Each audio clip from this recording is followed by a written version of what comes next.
wait till the beat go in.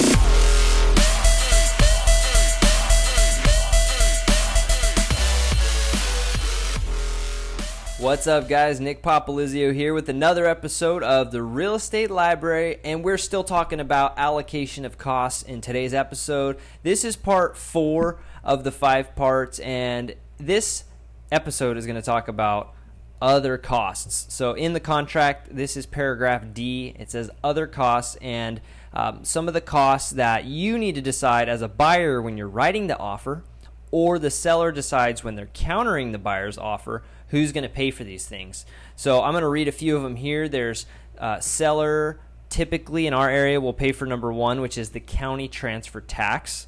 So the county will have a tax when the ownership transfers.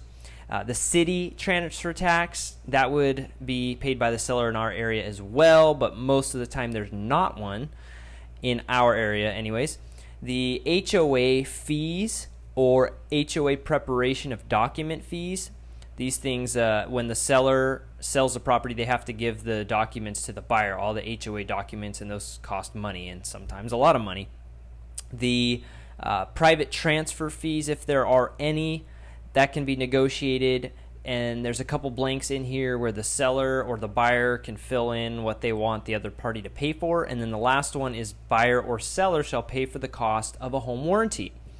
And below that it says, or buyer waives the purchase of a home warranty. So if the buyer, let's say you're a buyer, if you want to ask the seller to pay for a home warranty, which is common, and it depends what type of market you're in. If you're in a buyer's market, it's more common. If you're in a seller's market, you may or may not want to ask, depending on if there's multiple offers. But anyways, if you're a buyer and you're going to ask the seller for a home warranty, this is the place to do it. If you do not want to ask the seller to pay for a home warranty, you just check the box that says either buyer pays, and you can clarify there, or if you're not sure, you check the box that says buyer waives the purchase of a home warranty. There is a sentence immediately following that that clarifies this does not mean the buyer cannot purchase a home warranty ever.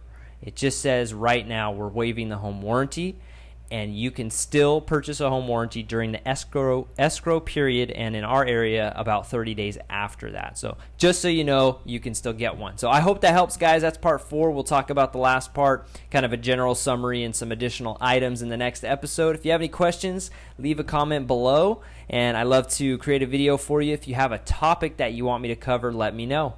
Have a great day. I'ma wait till the beat go in.